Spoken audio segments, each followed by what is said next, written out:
Once again, greetings from the vicarage. Today is the last service of this month, which means that now we've held one service of each kind and invited everyone as part of our regular members to our church. And it's been lovely seeing so many of you, even if it has taken me a little while to work out exactly who you are with you wearing the face covering. We'll be inviting you all again to another service this next month. Again, if you're not able or feel for any reason that you're not able to attend or return straight away, if you let me know, I'd appreciate that. Today in church is our all-age service, and normally this would be a very interactive type of service where I'll try and include the children to make it a little bit more interesting for them. With the restrictions though, this will be very different. So what they have been used to will be completely new. I've chosen the theme, Sitting Down with Jesus, as everyone will literally be sitting down. During the service, we'll look at all the people that Jesus sat down with. The Bible passage is from Matthew's Gospel, chapter 9, verses 9 to 13, and it has the title, The Calling of Matthew. If we were to list the 12 disciples according to what society thought of them, at the very bottom, lower than even the fisherman, would be the Gospel writer Matthew. He ran a toll booth in the fishing village of Capernaum, collecting taxes from both the locals as well as the people transporting fish and other goods to and from that particular area. He would have collected a fee, paid a part of this to the Roman officials, and kept the rest of the money for himself.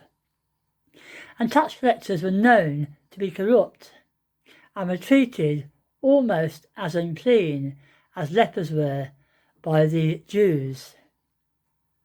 Much to the disgust of those living in Capernaum, Jesus called Matthew to follow him.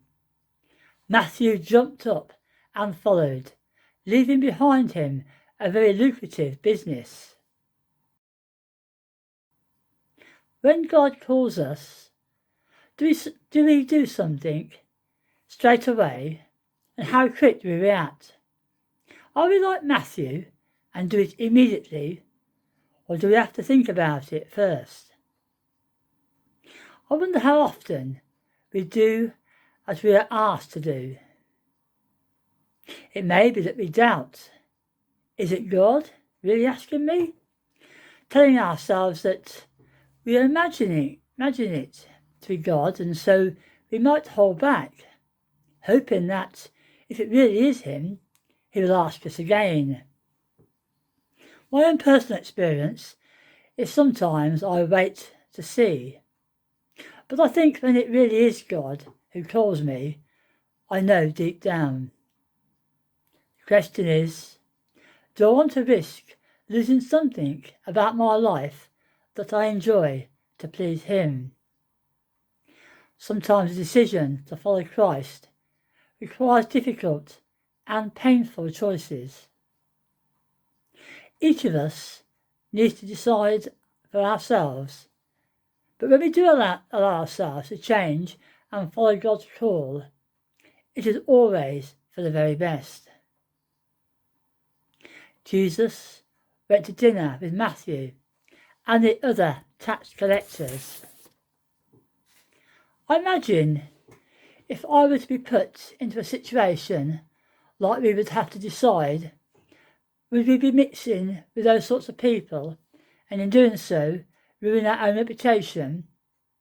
But then if we were doing it for Jesus, what is more important? Our earthly reputation or knowing that we are following God's will? Time and again, Jesus sat down with and helped the outcasts of society. He said that these people were the ones who needed him. And I'm reminded how all people are loved by and cared for by God, even those who maybe would rather not usually associate ourselves. During today, at our All Age service, I'll also be telling the story of another tax collector who caught Jesus' attention. His name was Zacchaeus, and you can read about his meeting with Jesus in Luke's Gospel, chapter 19, verses 1 to 9. I've included a painting of Zacchaeus in the sycamore tree. This is from a card that I received many years ago, and it was painted by a woman from Seoul in Korea. I like the expressions on all the faces. Zacchaeus looks rather sad and embarrassed. The crowd looked shocked, and Jesus looks caring and sympathetic. It's a similar story to Matthew's, except for Zacchaeus, he lived and collected taxes in Jericho. He heard that Jesus was passing through his town, and he wanted to see him. Being short, he climbed up a tree for a better view. As Jesus passed by, Zacchaeus was in a tree, and Jesus looked up to him and called him by name, like Matthew, and he told him to come. Zacchaeus obeyed immediately and took Jesus to his own home.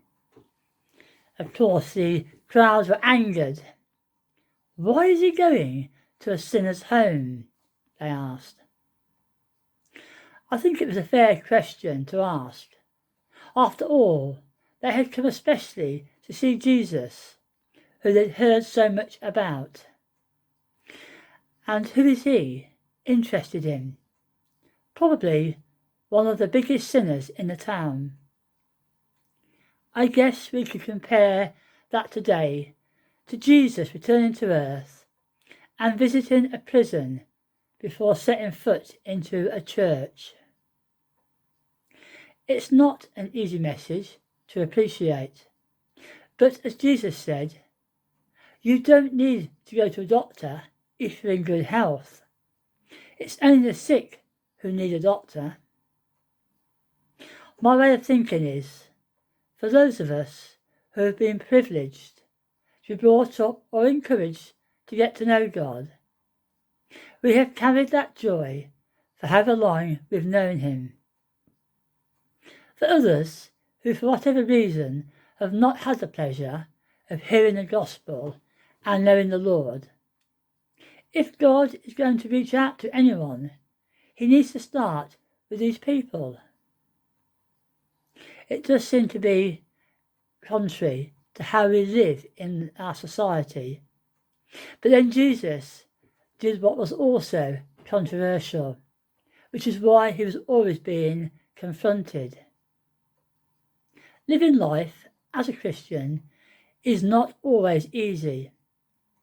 But think about the pleasure in knowing that the God of the entire universe loves you, and he loves you that much that he is always willing to sit down with you. Amen.